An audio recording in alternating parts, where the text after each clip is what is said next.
तो 3 बातों का अभ्यास करें। तस्मात् भारत सर्वात्मा भगवानीश्वरो हरि श्रोतव्या कीर्तिभ्यश्च स्मृतिभ्यस्ताभयम्।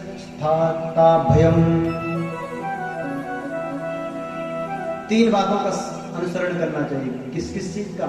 श्रोतव्या यानी श्रवण, सुनना, मनन करना, चिंतन यानी अपने ऊपर उतार लेना। भगवान की कथा को पहले तो सुनना है, और केवल सुनना ही नहीं है। पता लग रहा है कि सुन तो रहे हैं, लेकिन यहां से सुने और यहां से हम यहां नहीं रखेंगे। मंदिर में आए हैं, जैसे आए थे वैसे जाएंगे घर। हमें नहीं ले जानी कोई लोड अपने पास। हाँ, सुनना है, फिर जो सुना है उस पर मनन करना है। मनन का मतलब समझते हो? सीधी भाषा में कहे तो मक्खन लगा ले। क्या बोला व्यास जी ने? ऐसा है क्या? अच्छा ऐसा है, उस पर मनन करें।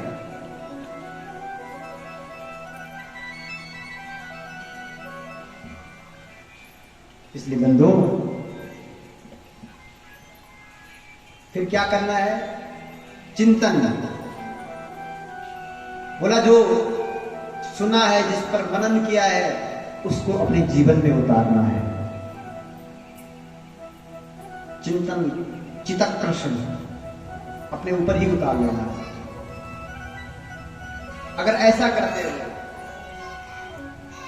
तो तब भगवान का गुणानुवाद समझ में आता है। और ऐसा अगर हो गया तो जीवन आनंदमय बन जाता है। संसार में मेरे भाई बहन 2 ही आनंद हैं, एक विषय आनंद है, एक ब्रह्मानंद है। विषय आनंद कौन कौन है? विषय आनंद क्या है? जिन सब में हम उलझे हुए हैं, जिन सब में हम उलझ गए, ये विषय आनंद है। गृहस्थ में जो भी हमारे क्रियाकलाप हैं, ये सब विषय तो हैं। और ब्रह्मानंद जो भगवान की प्राप्ति का मार्ग है, उस मार्ग पर चलने से जो आनंद आता है, उसको ब्रह्मानंद।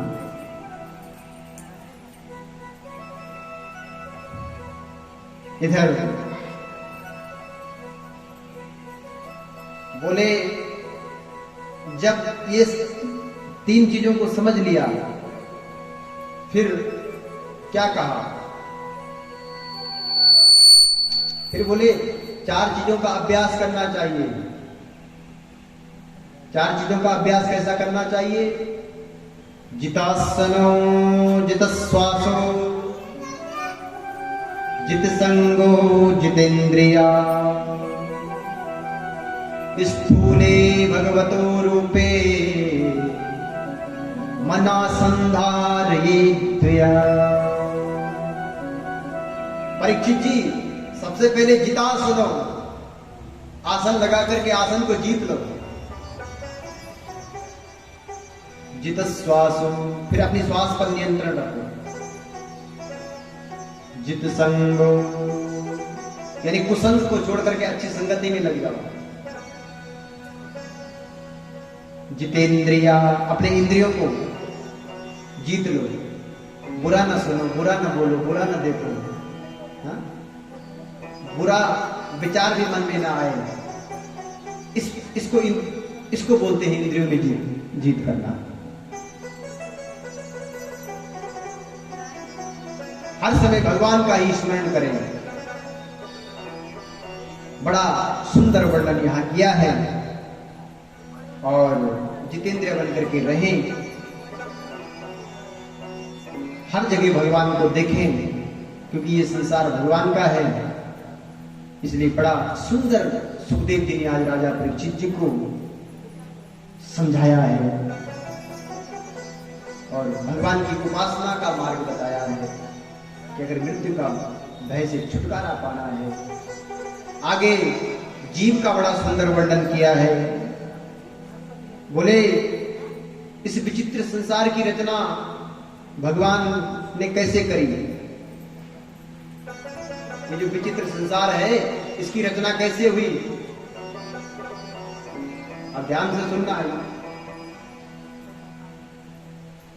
तो भगवान का ध्यान करते हुए सुखदेव बाबा जी कह रहे हैं, परीक्षित जी सुनो। यही प्रश्न एक बार देवर्षि नारद जी ने अपने पिता ब्रह्मा जी से पूछा, और वही चीज हम आपको कह रहे हैं। बोले वो जो पराशक्ति है, वो जो भगवान की दिव्य शक्ति है, जिसको कोई मोहित नहीं कर सकता, जो आज भी है, कल भी था, कल भी रहेगा, वो शक्ति निमित्त भी है और उपादान भी है। यानी भगवान ही बनाने वाला है और भगवान ही बनने वाला है। भगवान बनने वाला, बनाने वाला मतलब यह है कि जैसे मान लो मिट्टी है, और मिट्टी के यदि हम कोई बर्तन बना देते हैं तो हम उस बर्तन का नाम अलग से तो ले लेंगे, चलो इससे समझ लें जैसा सोना ही है। अब सोना कोई हार बना लेता है, कोई अंगूठी बना लेता है, कोई कुछ और बना लेता है, कोई माला बना लेता है। अब उनका नाम अलग अलग है कि ये माला है, ये हार है, ये झालर है, लेकिन है तो वो सोना ही। ऐसे ही भगवान हो सकती है जो बनने वाला भी है और बनाने वाला भी है। सुंदर इधर उपदेश देते हुए भागवत जी के 10 लक्षणों का सुंदर निरूपण किया है, जिसमें सर्ग, विसर्ग, स्थान, पोषण, पुति, मनवंतर कथा, ईशानु कथा, निरोध, मुक्ति और आश्रय। इधर प्रथम स्कंद व द्वितीय स्कंद में श्रोता और वक्ता के अधिकार के बारे में बताया है। तृतीय स्कंद में सर्ग का वर्णन है, चतुर्थ स्कंद में विसर्ग का वर्णन, और इस प्रकार से 12वें स्कंद तक उक्त विषयों का सुंदर वर्णन यहाँ किया है। और तृतीय स्कंद से सर्ग लीला का वर्णन प्रारंभ होता है।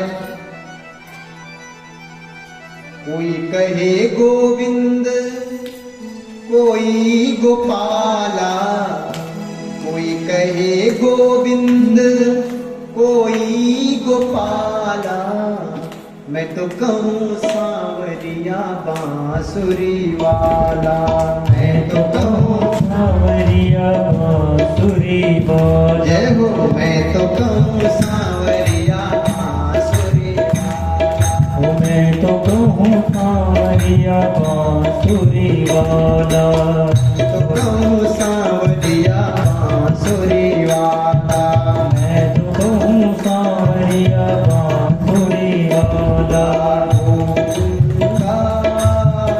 गोपाला मुरली मनोहर नंद लाला, गोविंदा गोपाला मुरली मनोहर नंद लाला, मेरो मुरली मनोहर नंद लाला, मेरो मुरली मनोहर नंद लाला, मेरो मुरली मनोहर नंद लाला, मेरो मुरली मनोहर नंद लाला। गोविंदा गोपाला मुरली मनोहर नंद लाला, गोविंदा गोपाला मुरली मनोहर नंद लाला। हमारे आचार्य जी जहाँ पे हो, पंडित जी यहाँ पे आ जाए।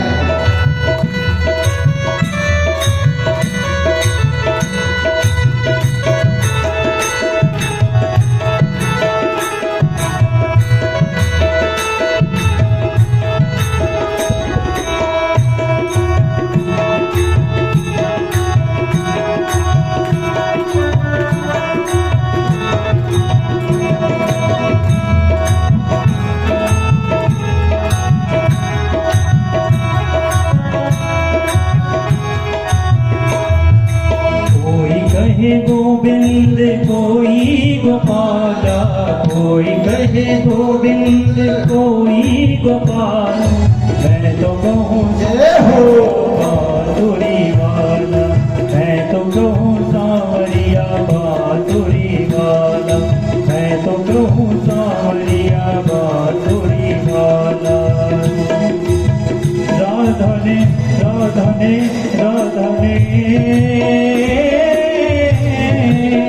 राधा ने श्याम कहा मेरा गिरधर, राधा ने श्याम कहा मेरा गिरधर, कृष्ण ने कृष्ण कहा खूब जाने नटवर, कृष्ण ने कृष्ण कहा जाने नटवर। वालों ने मुझको पुकारा गोपाला, वालों ने तुझको पुकारा गोपाला, मैं तो कहूँ सांवरिया बांसुरी वाला, मैं तो कहूँ सांवरिया। हरि गोविंदा गोपाला, मुरली मनोहर नंद लाला, बोलो गोविंदा गोपाला, मुरली मनोहर नंद लाला, मेरो मुरली मनोहर नंद लाला, मेरो मुरली मनोहर नंद लाला, ओ मेरा मुरली मनोहर नंद लाला, ओ मेरा मुरली मनोहर नंद लाला। गोविंदा गोपाला, मुरली मनोहर नंद लाला, गोविंदा गोपाला, मुरली मनोहर नंद लाला। घनश्याम कहते हैं बलराम भैया, घनश्याम कहते हैं यशोदा पुकारे हैं कृष्ण कन्हैया, यशोदा पुकारे हैं सूरा की आँखों के तुम हो जाला, सूरा की आँखों के तुम हो जाला। कोई कहे गोविंद, कोई गोपाला, कोई कहे गोविंद कोई गोपाला, मैं तो कहूँ सांवरिया बांसुरी वाला, मैं तो कहूँ सांवरिया बांसुरी वाला। गोविंदा गोपाला, मुरली मनोहर नंद लाला, बोलो गोविंदा गोविंदा गोपाला, मुरली मनोहर नंद लाला।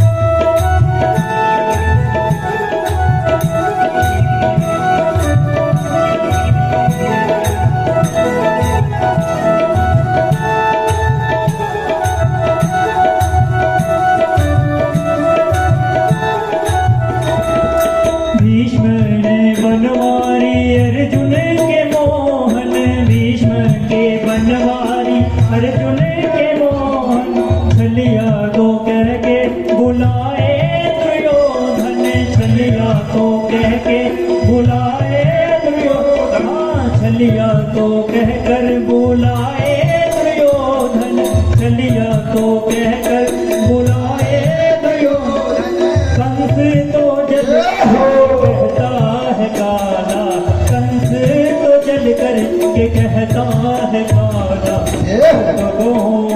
अरे मैं तो कहूँ सांवरिया बांसुरी वाला, मैं तो कहूँ सांवरिया बांसुरी वाला। कोई कहे गोविंद कोई गोपाला, कोई कहे गोविंद कोई गोपाला, मैं तो कहूँ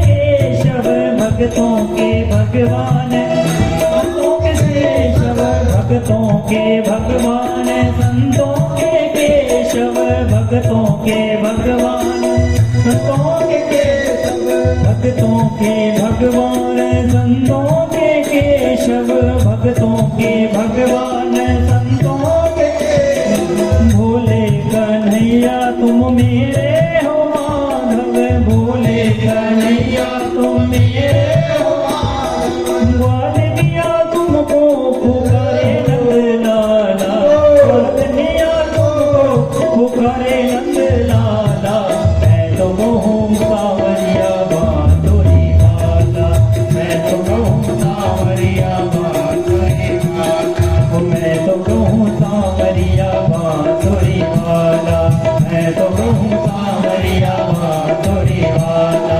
गोविंदा गोपाला मुरली मनोहर नंद लाला, गोविंदा गोपाला मुरली मनोहर नंद लाला, मेरा मुरली मनोहर नंद लाला, मेरा मुरली मनोहर नंद लाला, ओ मेरा मुरली मनोहर नंद लाला, मेरा मुरली मनोहर नंद लाला, ओ मेरा मुरली मनोहर मेरा नंद लाला, मेरा मुरली मनोहर नंद लाला, गोविंदा गोपाला मुरली मनोहर नंद लाला, गोविंदा गोपाला मुरली मनोहर नंद लाला, ओ मेरा मुरली मनोहर नंद लाला, मेरा मुरली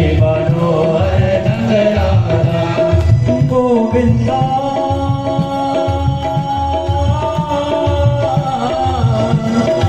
गोविंदा गोविंदा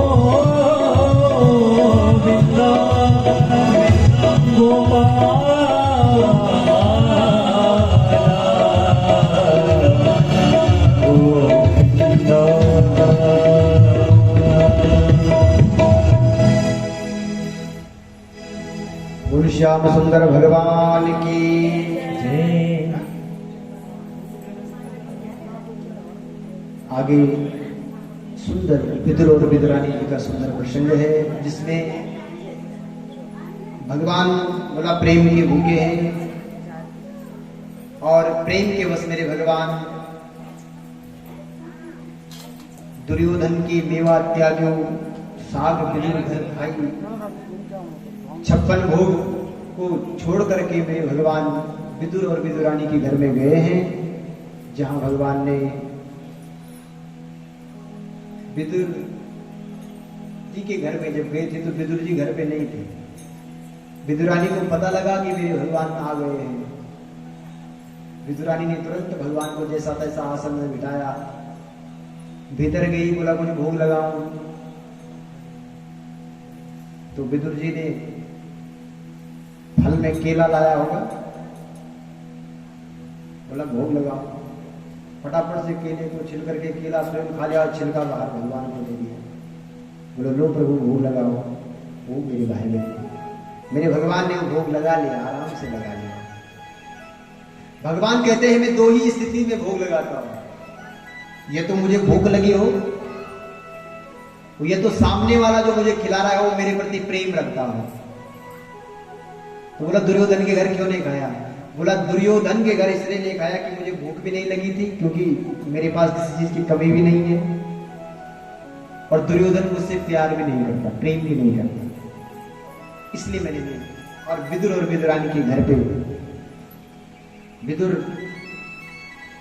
विदुर जी की पत्नी को विदुरानी इसलिए कहते हैं कि अब जैसे पंडित जी की घरवाली को पंडितानी बोलेंगे, हाँ ऐसे बोलेंगे, जबकि विदुर जी की धर्म पत्नी का नाम है सुलभा। क्या नाम है?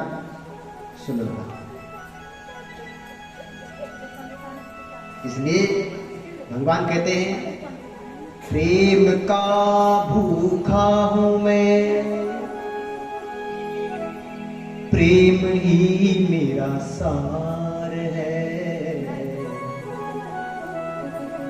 जो प्रेम से भजे मुझको उसका बेड़ा पार है। अगर बेड़ा पार करना चाहते हो तो कर लो ऐसा।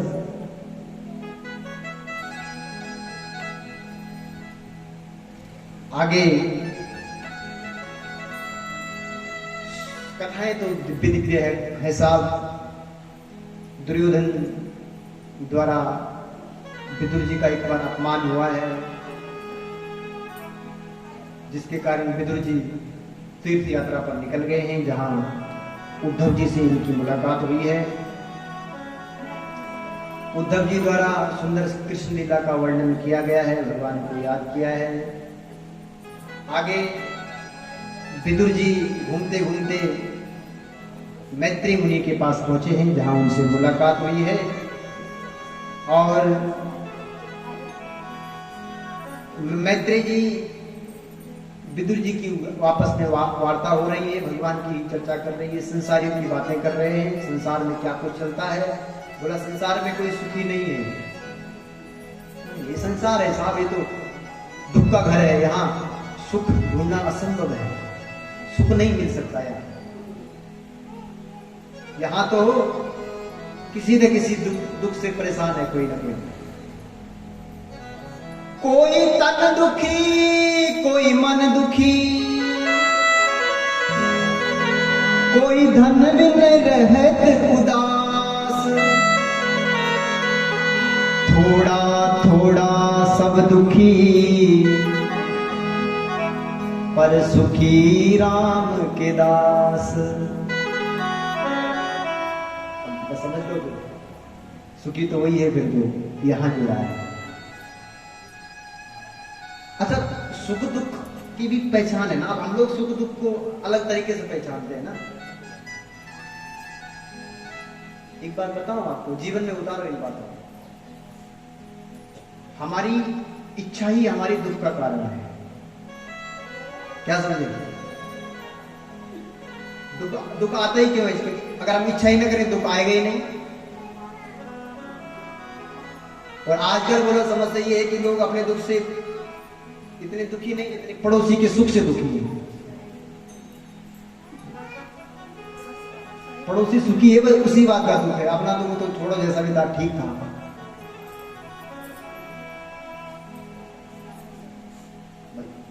ये है समस्या। नहीं तो दुख का तो मतलब ही नहीं था, बस इच्छा है ना। अरे उसने गाड़ी ले ली, मैं कब लूं?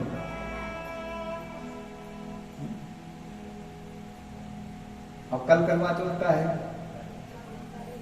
अरे उसने इसकी साड़ी ले ली, मैं क्या करूं? वो बेचारी उसी में परेशान है, ये भी तो दुख है।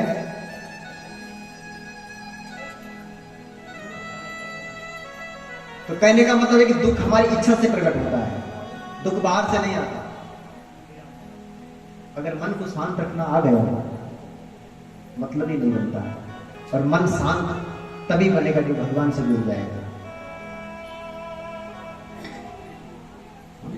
सात्विकता तो यहीं से आती है, शुद्धता, चैतन्य, ये सब यहीं से प्रकट होता है। आगे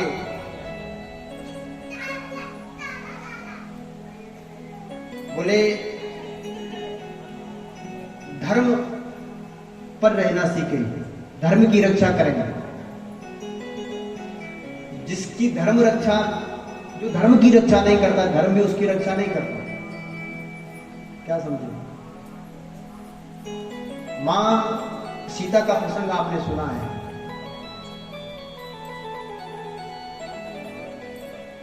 राम जी लखन के साथ वनवास की यात्रा में है, मां सीता जानकी,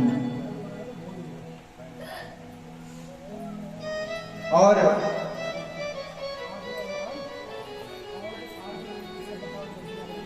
रावण जो साधु वेश में आया, साधु वेश में आया है, मतलब बाह्य आडंबर लेकर के आया है। और जबकि लखन जी ने तो माँ जानकी को कह दिया कि बस इस रेखा के भीतर रहना, इसका उल्लंघन न करना, लक्ष्मण रेखा का उल्लंघन न करना। लेकिन माँ जानकी ने सोचा कि मैं एक क्षत्रियाणी हूं और मेरे घर में कोई साधु आया है और इसको भिक्षा न दूं तो मेरा तो धर्म खराब हो जाएगा। समझो इस बात को, मेरा तो धर्म खराब हो जाएगा, अब क्या करूं?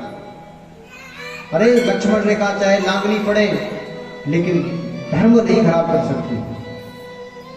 अच्छा ऐसा किया क्यों? क्योंकि धर्म पर भरोसा था कि अगर मैं धर्म के लिए करूंगी तो धर्म मेरी रक्षा करेगा।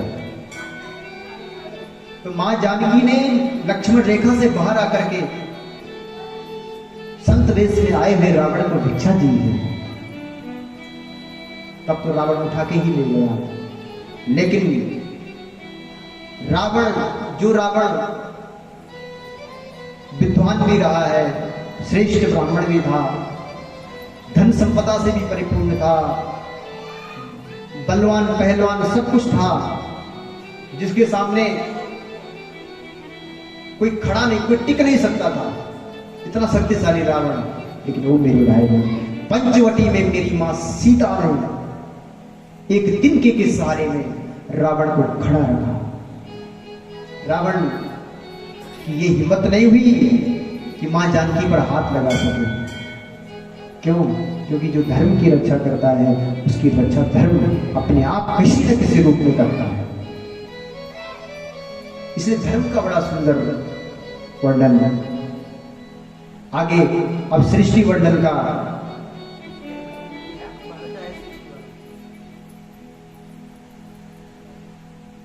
सुंदर वर्णन सृष्टि का आता है। और ध्यान देना, सृष्टि वर्णन भी बड़ा सुनने वाला वर्णन है। भाई हम लोग कैसे आए इस धरती पर, किस प्रकार बनी ये सृष्टि, समझना चाहिए कि नहीं समझना चाहिए?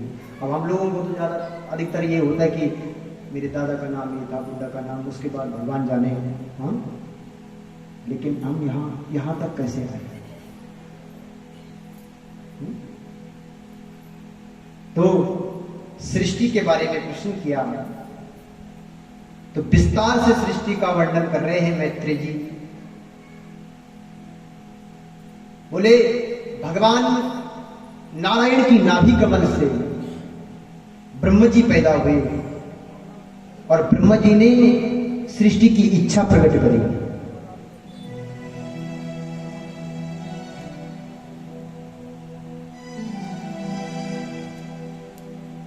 अभी अभी हमारे बीच आप देख रहे हैं मेरे परम पूजनीय पिताश्री आए हैं और साथ में मेरे परम पूजनीय वंदनीय चाचा जी जो यही विधाननगर में ही रहते हैं। इनका आशीर्वाद प्राय हर समय हमें मिलता ही रहता है और पिताजी भी यही रहते हैं, इधर डेराबस्सी की तरफ रहते हैं। तो आज हमने कहा, मैं कहा आप भी आशीर्वाद देने आइए, तो आप भी आए हैं, आपको हृदय से हमारा प्रणाम है। और रचा है सृष्टि को जिस प्रभु ने, वही सृष्टि चला रहे हैं। जो पेड़ बोया था हमने पहले, जो पेड़ बोया था हमने पहले, उसी का फल हम आप पा रहे हैं। रचा है सृष्टि को जिस प्रभु ने, वही सृष्टि चला रहे हैं। रचा है सृष्टि को जिस प्रभु ने, वही सृष्टि चला रहे हैं। जो पेड़ बोया था हमने पहले, जो पेड़ बोया था हमने पहले, उसी का फल हम आप पा रहे हैं। रचा है सृष्टि को जिस प्रभु ने, वही ये सृष्टि चला रहे हैं। रचा है सृष्टि को जिस प्रभु ने, वही ये सृष्टि चला रहे हैं।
छूट जा रहे हैं।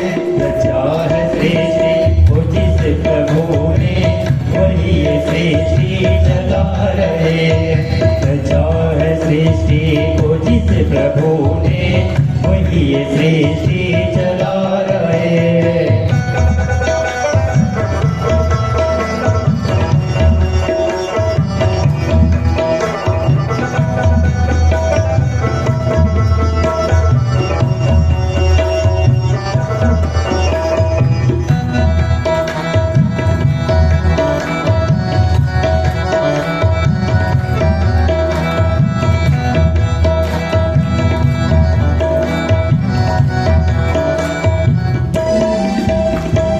जिन्होंने भेजा जगत में जाना, जिन्होंने भेजा जगत में जाना, तय कर दिया लौट के फिर से आना, तय कर दिया लौट के फिर से आना। जो भेजने वाले हैं जहाँ में, जो भेजने वाले हैं जहाँ में, वही तो हमको बुला रहे हैं। रचा है सृष्टि को जिस प्रभु ने, वही ये सृष्टि चला रहे हैं। रचा है सृष्टि को जिस प्रभु ने, वही ये सृष्टि चला रहे हैं। जो पेड़ बोया था हमने पहले, जो पेड़ बोया था हमने पहले उसी को फल हम अब पा रहे हैं। रचा है सृष्टि को जिस प्रभु ने, वही ये सृष्टि चला रहे हैं। रचा है सृष्टि को जिस प्रभु ने, वही ये सृष्टि चला रहे हैं।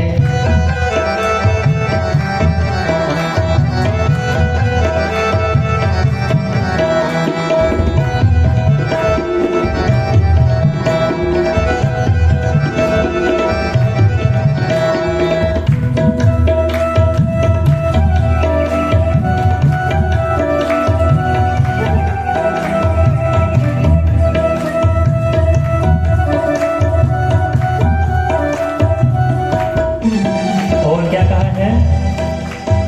बैठे हैं जो धान की बालियों पे, बैठे हैं जो धान की बालियों पे, बैठे हैं जो धान की बालियों पे, बैठे हैं जो धान की बालियों पे, समाए मेहंदी की लालियों में, समाए मेहंदी की लालियों में, समाए मेहंदी की लालियों में, समाए मेहंदी लालियों में, हर डाल हर पत्ते में समा कर, हर डाल हर पत्ते में समा कर, गुल रंग बिरंगे खिला रहे।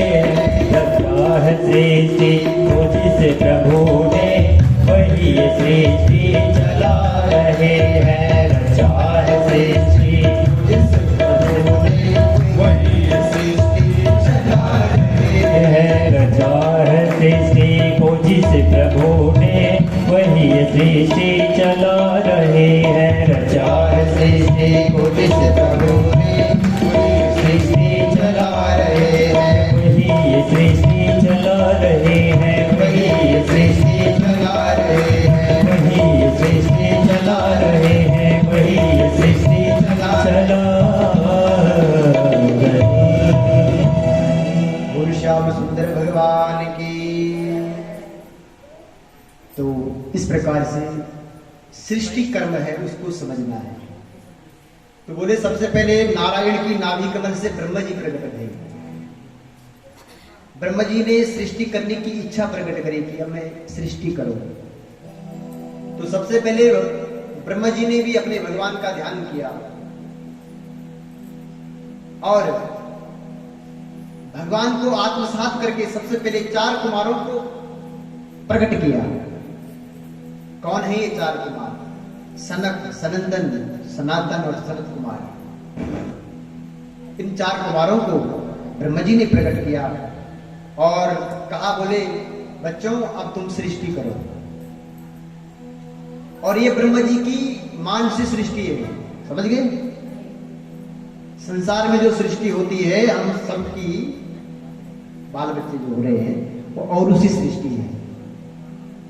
लेकिन ब्रह्मा जी तो भगवान है ना, इनकी मान से सृष्टि, जो मन से सोच ले वो हो जाता है। तो इन्होंने मन से सोचा और 4 कुमारों को प्रकट किया और इनको कहा कि भाई अब तुम सृष्टि को बढ़ाओ। लेकिन इन्होंने कहा कि बाबा जी हमें सृष्टि के चक्कर में नहीं पड़ना, क्या करना है? बोला हमें तो बाबा ही बनना है। यानी हम तो संत बनेंगे। ब्रह्मा जी को बड़ा क्रोध आया, भाई हमारे बेटा और हमारी बात नहीं सुनते। बड़ा क्रोध आया ब्रह्मा जी को और इतना ज्यादा क्रोध आया कि ब्रह्मा जी की खोपड़ी का छेदन हो गया और वहां से प्रकट हुए कौन? बोल रुद्र भगवान की, शंकर भगवान की। शंकर जी प्रकट हुए खोपड़ी से। समझना सृष्टि को कैसे कैसे आए मेरी धरती पर, इस कर्म को समझो मेरा।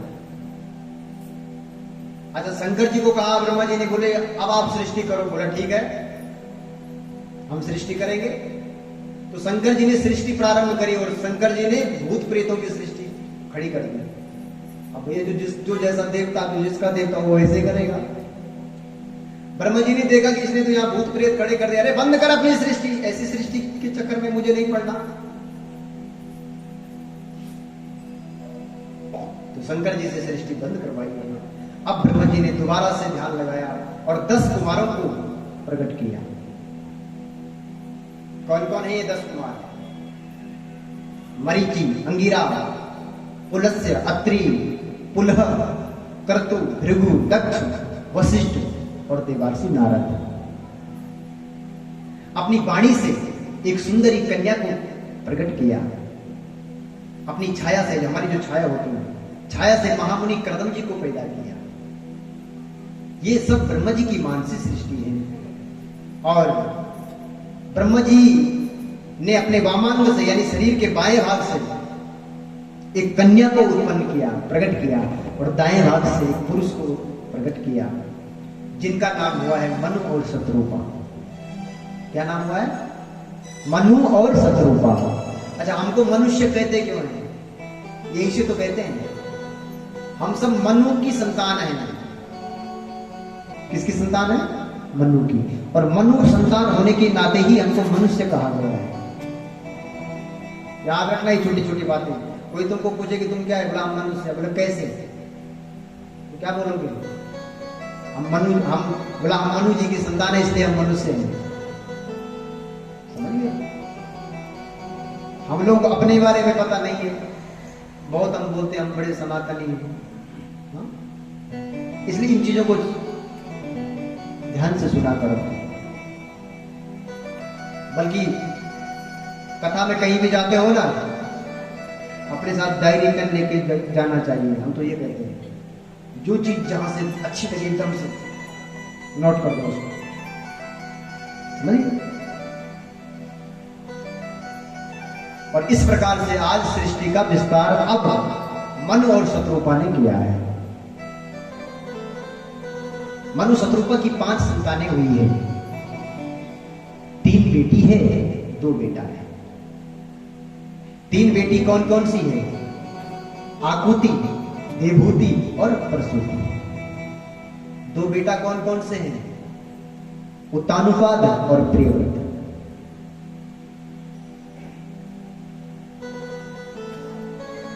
इधर मनु महाराज जी ने एक दिन ब्रह्मा जी से प्रार्थना करी, बोले प्रभु मैं सृष्टि तो करना चाहता हूं, क्योंकि मनु और शत्रुपा ने सृष्टि का विस्तार किया, लेकिन इनको प्रारंभ में समस्या आई। समस्या क्या आई? समस्या आई तो ब्रह्मा जी के पास गए, बोला मैं करना तो चाहता हूं लेकिन समस्या है। क्या समस्या है? बोले एक राक्षस है जो पृथ्वी का हरण करके भाग गया। बस मैं सृष्टि करूं लेकिन कहां करूं? पृथ्वी को तो हरण करके एक राक्षस ले गया। तो ब्रह्मा जी ने ध्यान लगाया और ध्यान में ब्रह्मा जी को छींक आई। क्या आई? छींक। और छींक से कौन प्रकट हुए? बोल पड़ा भगवान की। नींद तो नहीं आ रही? बोल पड़ा भगवान की जय। और ये जो बारह भगवान है, देखते देखते इनका विराट रूप हो गया। देवताओं ने इनका सुंदर स्वागत किया है। हिरण्याक्ष से युद्ध करके बड़ा भगवान ने फिर पृथ्वी को वापस लाया है। समझ गए? बड़ा भगवान आए, हिरण्याक्ष जो हिरण्यकश्यप का भाई, हिरण्याक्ष ने पृथ्वी का हरण करा। तब हिरण्याक्ष का वध करके पृथ्वी को बड़ा भगवान ने वापस लाया है। इस प्रकार से अब तो आगे धीरे धीरे बोले, अब जो बड़ी बेटी है आकुति, इसका विवाह रुचि प्रजापति के साथ हुआ जब संतानें हो गई। हाँ? रुचि प्रजापति के साथ। अच्छा, इनके साथ विवाह कैसे हुआ? एक शर्त थी, इसको कहते हैं पुत्र धर्म। पुत्र धर्म का मतलब है कि जो कन्या पक्ष वाला है उसकी एक शर्त थी, यानी मनु शत्रुपा की एक शर्त थी कि हमारी बेटी से जो पहली संतान होगी उस पर हमारा अधिकार होगा। अगर इस शर्त पर विवाह करना है तो ठीक है। तो रुचि प्रजापति जी ने कहा ठीक है, और रुचि प्रजापति ने विवाह किया है। किसके साथ? आकुति के साथ। इनके घर में एक बालक जन्मे हैं, प्रकट भये हैं। कौन? बोलिए यज्ञ नारायण भगवान की। आगे अब दूसरे कर्म की जो बेटी है देवहूति, इसके बारे में जरा सुने। बोला देवहूति का विवाह महामुनि कर्दम जी के साथ हुआ, और इधर कर्दम जी की एक शर्त थी कि जैसे ही एक संतान हो जाएगी वैसे ही मैं विरक्त हो जाऊंगा। देवहूति ने कहा कोई बात नहीं, चलेगा, ठीक है। और इस प्रकार से इनका विवाह हुआ, और पुत्री से विदा लेकर के माता पिता भी अपने घर में, यानी मनु शत्रुपा अपने घर में आए। लेकिन जैसे ही इन दोनों का विवाह हुआ तो कर्दम जी ने तो कहा था कि एक संतान होने के बाद समाधि में चले जाऊंगा, लेकिन क्या करें, शादी हुई और कर्दम जी विवाह होते ही समाधि में चले गए। मतलब विवाह हुआ, दुल्हन घर पे आई और पति समाधि में चला गया, समाधि में बैठ गया। समझ गए भाई बहन? जरा विचार करो कैसी रही होगी ये देवहूति। आजकल की होती कोई तो रहती है ऐसे, हाँ, जिसका पति पहले ही दिन बोले कि मुझे तो समाधि में जाना है, मुझे तो साधु संतों का संग करना है, क्या करती हो? गला पकड़ती उसका, हाँ? और गला ना भी पकड़ते तो आजकल तो क्या है, सीधे केस चलते हैं। हाँ, ये भी तो गला पकड़ना ही है। तो तब वो जा रहे हैं, क्या बोलते हैं उसको, तलाक करो, फिर तलाक क्यों कर रहे हैं? क्योंकि बच्चों को संस्कार ही नहीं है, बच्चों को ऐसी ऐसी कथा हम सुनाते ही नहीं है। अरे ये भी तो एक देवी है, ये भी तो एक कन्या रही होगी, ये भी तो अपने धर्म का इसने भी तो पालन किया होगा पहले ही दिन पति। लेकिन जब संस्कार हो गए हैं तो पति परमेश्वर है, और उस परमेश्वर के निमित्त अब तो जो भी हो उसके साथ ही रहना है। समाधि में लगे हैं और देवहूति अपनी पति की सेवा में लग गई पहले ही दिन से। और मेरे भाई बहन वर्षों बीत गई, समाधि का पता ही नहीं लगा, वर्षों बीत गए और देवहूति सेवा करते करते ये भी भूल गई पति की सेवा में, इसको अपने शरीर का भी भान नहीं रहा, मैं दुबली पतली कमजोर हो गई, कोई इसको भान नहीं है। अचानक एक दिन करदम जी की समाधि खुल गई और जैसे ही देखा कि देवहूति का ये हाल हो गया, इतनी कमजोर हो गई देवहूति मेरी सेवा में, गदगद हो गई। तुष्टो मध्य तव मानवी मानदाया,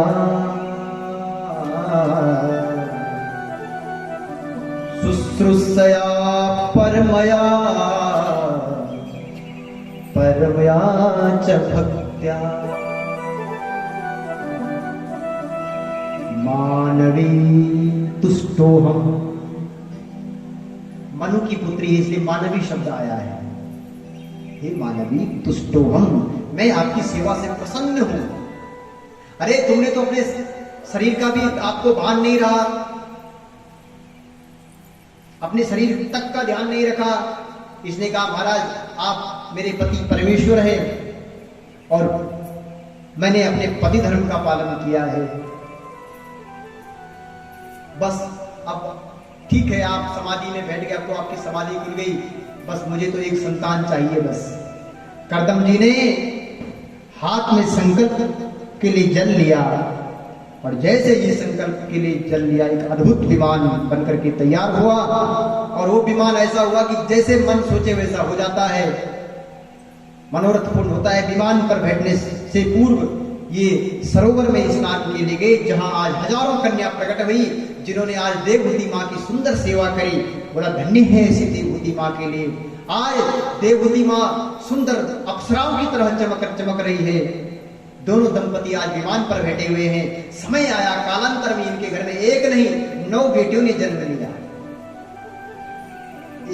एक संतान की बात हो रही थी और पता ही नहीं लगा फिर तो, और 9 बेटियां हो गई।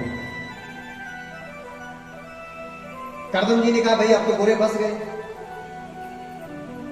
अब बेटी हो गई तो अच्छा, थोड़ा बेटी की थोड़ा हम लोग भी मानते हैं बेटी की थोड़ा ज्यादा जिम्मेवारी हम लोगों को रहती है, ज्यादा चिंता मतलब रहती है। अब हो गई तो इनका पालन पोषण करके कहीं विवाह भी हो जाए।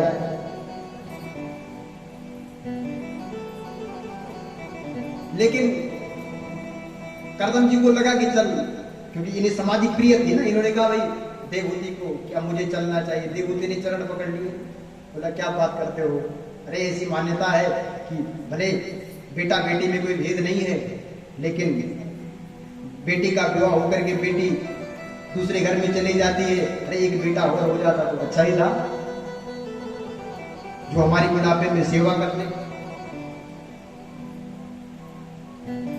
और मैंने तो विवाह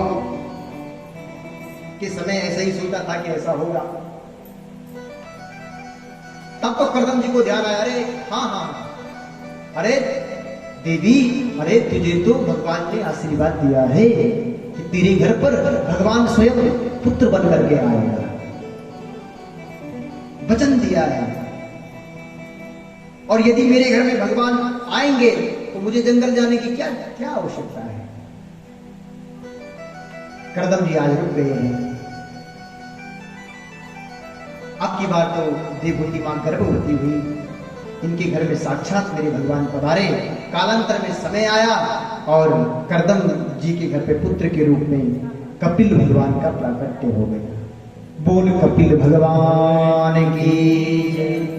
ये भगवान के अवतार हैं सब, बड़ा अवतार, कपिल अवतार, आगे और अवतार सुनेंगे हम, समझ गए आप। आज ब्रह्मा जी भी आज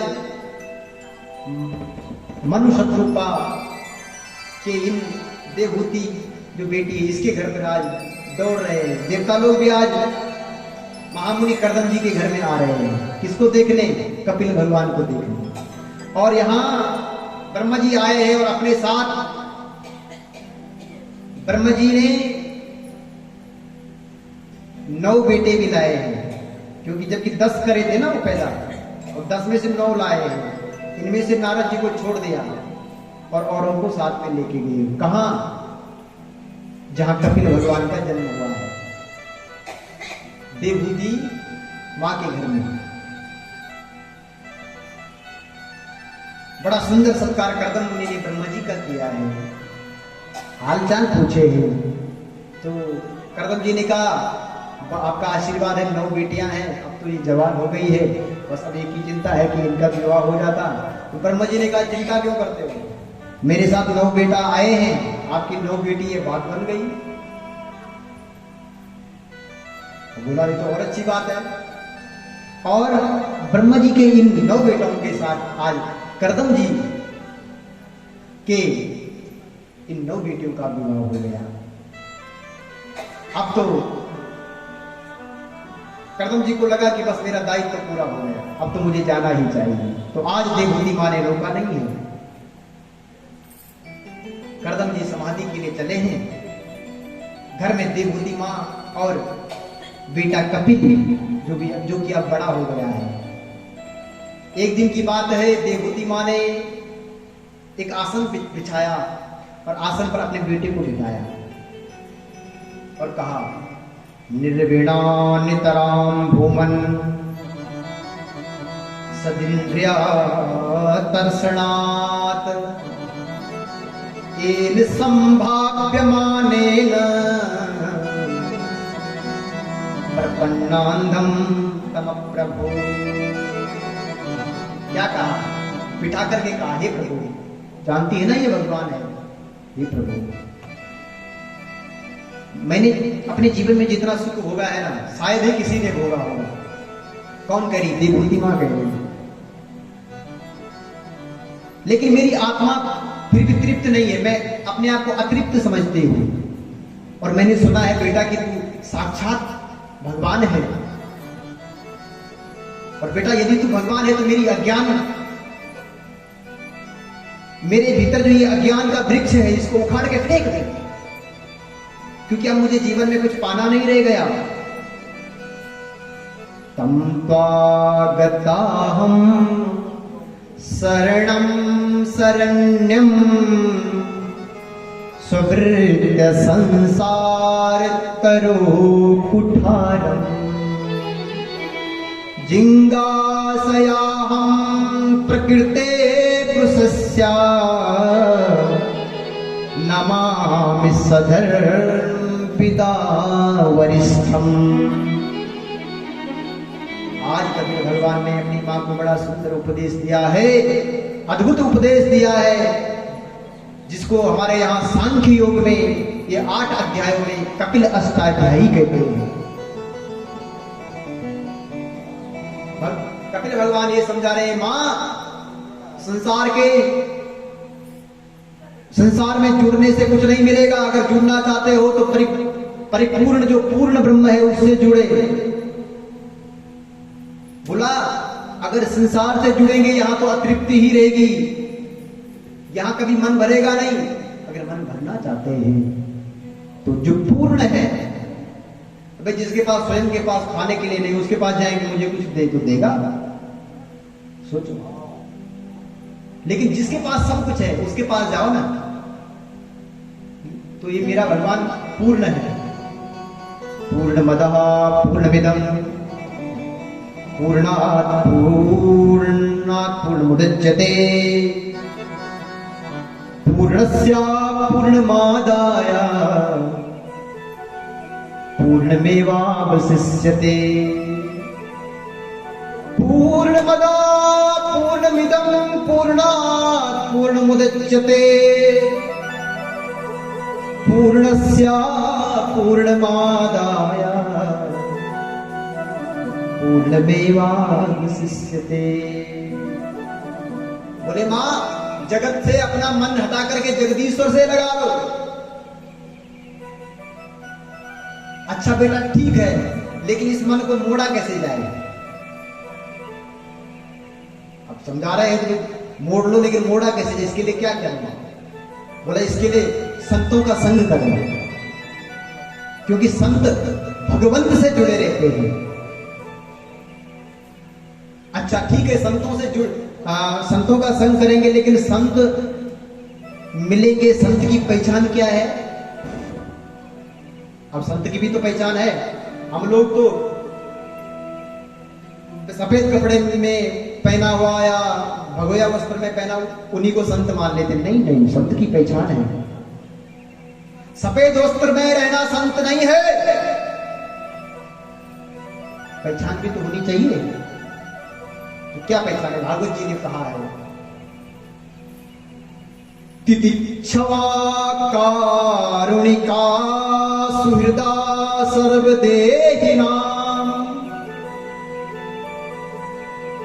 अजात शत्रवा शांता साधवा साधुभूषणा। तितिक्षवा, पहला शब्द है तितिक्षवा। बोला जो बड़े सहनशील होते हैं। सहनशील मतलब जो मर्जी बोलो, फर्क नहीं पड़ता मेरे। कारुणिका, जो बड़े करुण होते, दयालु होते हैं। सुहृदा सर्वदेहिनाम, जो समस्त देहधारियों में कोई भेद नहीं रखते, जो छोटा बड़ा नहीं समझते, ये मेरा है, ये तेरा है, ये सोना है, ये तिनका है। नहीं, ऐसा जो नहीं समझते हैं। अजात शत्रवा, जिनके संसार में कोई शत्रु नहीं है, जिनके सब मित्र हैं। शांता, जो शांत रहते हैं। साधवा साधु भूषणा, ये है संत की पहचान। ऐसा अगर कोई मिले तो उसकी ओर लग जाओ। अच्छा ठीक है, अगर संत मिल भी गए तो फिर क्या होगा? बोला क्या होगा? वो तो फिर भगवान की ही चर्चा करते हैं। फिर आपको गुणानुवाद, भगवान का गुणानुवाद सुनने के लिए मिलता रहेगा।